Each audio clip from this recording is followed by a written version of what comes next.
So I'm about to cook a little bit of dinner here tonight, and I thought I would share it with you. What is going to be the base of my dinner is some sauerkraut, and not just any sauerkraut, but this Oli kraut. Now, I've shown you this before, but I thought it was a good time to show you it again, because the last time I bought this and made a video and showed you it, I was mispronouncing it. I was calling it Oli kraut, and it's not Oli, it's Oli. See, yeah. And I should have known that for, a few reasons.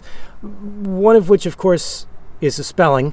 The second, of course, is that it's from Olympia, which is the capital of Washington State. And so, being that it's from Olympia, you would think that I would have known that it would be Olympia kraut and Oli kraut. Anyway, there that is. So, I will call it Oli kraut from now on, probably. Now, the other reason that I wanted to talk about this sauerkraut is that when I was showing it to you before, quite a few people said, oh, I'm going to look for it and see if I can find it. And I probably should have mentioned that whenever I show a product, it's not really that I want you to go out and buy it. It's not that I'm trying to influence you in any way to go get it and to try it for yourself. What I'm really pointing out is that I think, my personal opinion is the best, at least food, is local food. So Oli kraut is from Olympia, which is just down the road from Seattle. I think that's why it's so good, is because it's close by. It's not made in some factory across the country or across the world. It's made close by, and I think that that's the important part of that. So I'm not trying to tell you to go out and find some Oli kraut. If you're in this area, I'd say definitely give it a try. But if you're not and you like sauerkraut, look for a local kind, look for a local brand. I think the local stuff is always the best stuff to buy. It's much better than the mass-produced stuff that you can find in every grocery store. So there. I've said my piece on buying local. I do the same thing with coffee beans, but, that should go without saying. Anyway, so, yeah, so I got a couple other things to go along with the Oli kraut, because really sauerkraut can't be a main dish. Well, at least I don't think so.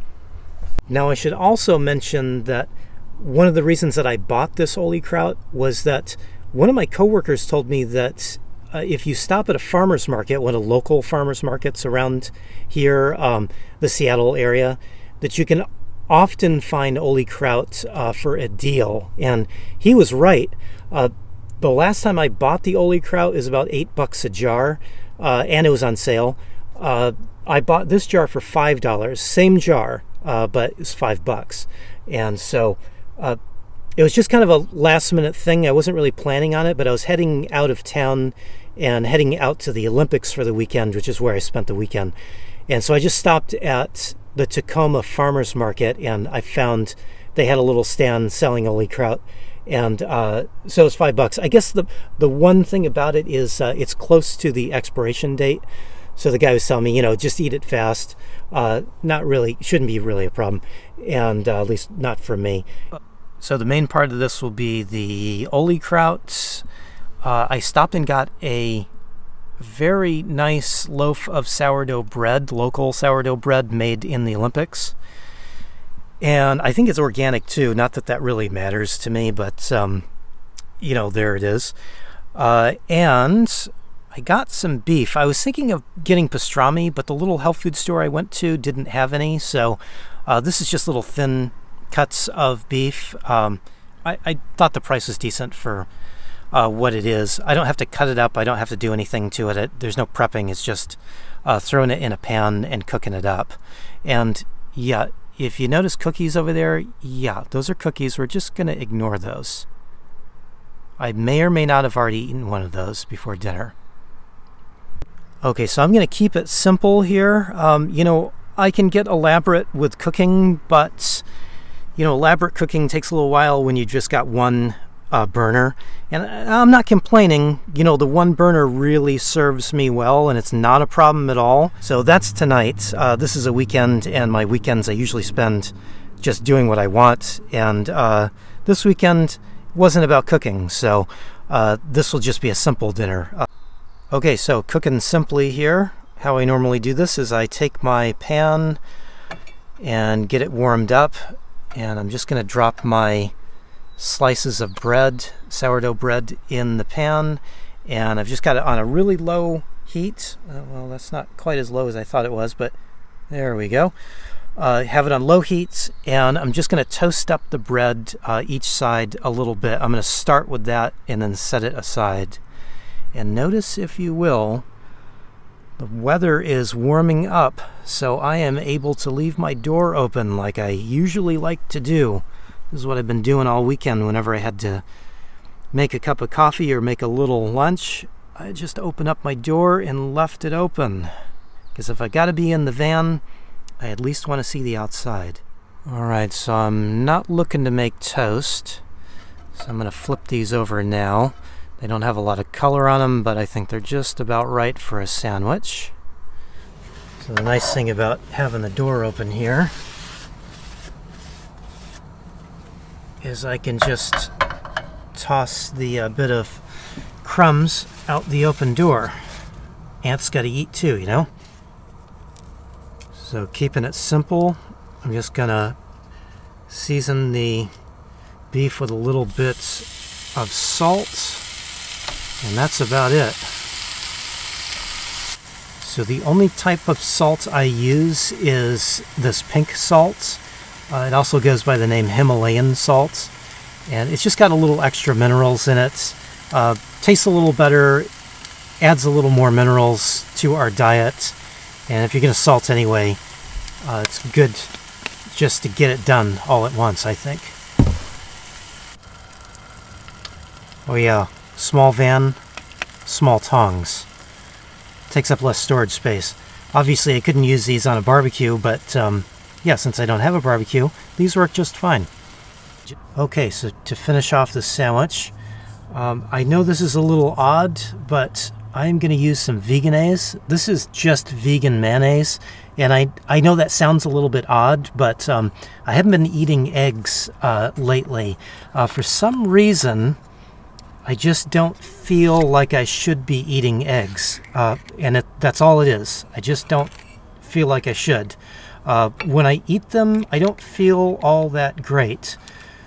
So, I used up the mayonnaise I had, and then I bought some of this Vegenaise at the health food store where I bought the beef. Yeah. So I know it's kind of weird to be using Vegenaise instead of mayonnaise. I'd normally go with mayonnaise, but yeah, just because of how I've been feeling, I'm going with the Vegenaise, and I actually kind of like this stuff. I know I pick on vegans a little bit, but I really have no problem with vegans or veganism, if that's your thing. And some of the products are actually pretty good. Like this stuff is actually really decent stuff. And if you're having trouble with eggs or can't eat eggs, yeah, this is great stuff. It still gives you that same creamy consistency that mayonnaise has that I kind of miss on a sandwich like this. But no eggs. So good stuff. All right, then we're gonna go in here with the old Oli kraut. Every time I go to say Oli kraut, I usually want to say Ollie kraut. I think I'm thinking of Laurel and Hardy or something, but yeah, Oli kraut. Oli kraut. I think I got it. Now, Laurel and Hardy was pretty funny, though, you have to admit.